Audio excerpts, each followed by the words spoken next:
दया विजेत सालू के, एक बात को सुनो।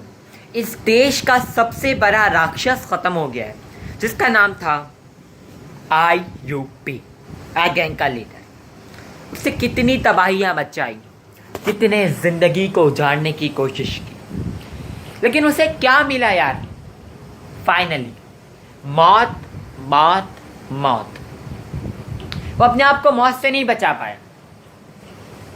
काश कि वो गलत कदम ना उठाता और आज जीवित इस दुनिया में अपनी जिंदगी को बसर कर रहा होता, लेकिन उसने जो कुछ भी किया बहुत खतरनाक किया। और ख़ास बात मैं आप तुम लोगों को ये बताना चाह रहा हूँ कि 1 साल से आई गैंग का लीडर आईयूपी हमारी जेल में कैद रहा, और फिर हमने उसको 1 साल के बाद, वक्फे के बाद, अदालत के फैसले पर फांसी दे दी। और 1 साल में कोई ऐसा केस नहीं आया जो बम का था, धमाके का था।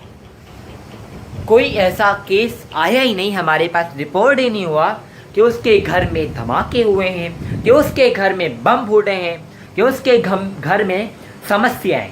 कोई ऐसा अनुरोध, कोई ऐसी समस्या हमारे पास नहीं आई। ये हमारे लिए बहुत खुशी की बात है कि सीआईडी ने इस देश के सबसे बड़े राक्षस को ख़त्म कर दिया, और फिर उसके बाद हर राक्षस के लिए प्रेरणा बन गई कि वो जो आईयूपी करता था वैसा ना करे, वैसा कदम ना उठाए।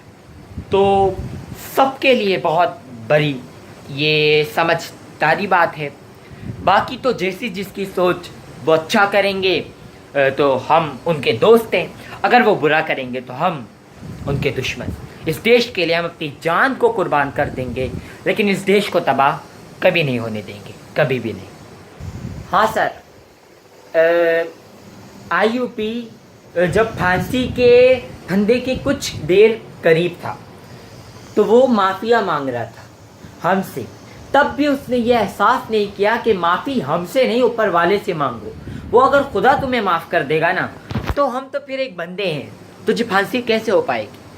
वो कभी नहीं सोच रहा था। अगर हम उसे उस वक्त जब वो रो रहा था, गिड़गिड़ा रहा था कि मुझे छोड़ दो, मुझे माफ़ कर दो, कई साल और कैद में रख लो, तो वो डेफिनेटली, मुझे लग रहा है, हम सबका यकीन है कि वो इस देश को बर्बाद करने की एक बार फिर कोशिश करता और यहाँ से भाग जाता, और शायद कानून उसे माफ़ कर देता, मगर वो फिर कुछ ऐसा करता जिसकी वजह से हमें अपने फैसले पर बहुत ही ज़्यादा दुख होता। शुक्र है एटलीस्ट हमने उसे जाने नहीं दिया और उसे कल ही फांसी देकर इस किस्से को, इस कहानी को ख़त्म कर दिया, हमेशा हमेशा के लिए। इस देश के दुश्मनों का हम सर्वनाश कर देंगे, ख़त्म कर देंगे इस देश के दुश्मनों को सर, ख़त्म कर देंगे। मगर सर, अभिजीत जो कह रहा है, आप जो कह रहे हो बिल्कुल सही है, मगर वो एक आदमी कौन था जो ये कह रहा था कि इसने, आईयूपी ने उसके लिए बहुत कुछ किया है, उसे घर दिया, उसका बहुत साथ दिया है, इसे फांसी मत होने दो। वो कौन था सर? आपको क्या लगता है कि कौन हो सकता है वो या तो आईयूपी का रिश्तेदार होगा, या तो फिर उसके गैंग का सदस्य। नहीं नहीं नहीं अभिजीत, आईयूपी का गैंग का सदस्य आईयूपी के दबाव की वजह से आईयूपी के साथ होता था। ये गैंग का सदस्य नहीं, रिश्तेदार था। और अगर कोई रिश्तेदार आईयूपी की मौत के बदले में हमसे दुश्मनी मोड़ ले तो हमें उसकी दुश्मनी को आने से पहले उसे ढूंढ निकालना होगा। कुछ ना कुछ तो गड़बड़ है, कुछ ना कुछ तो है। पता लगाना पड़ेगा कि वो कौन था जो यहाँ पर आकर मन्नतें कर रहा था।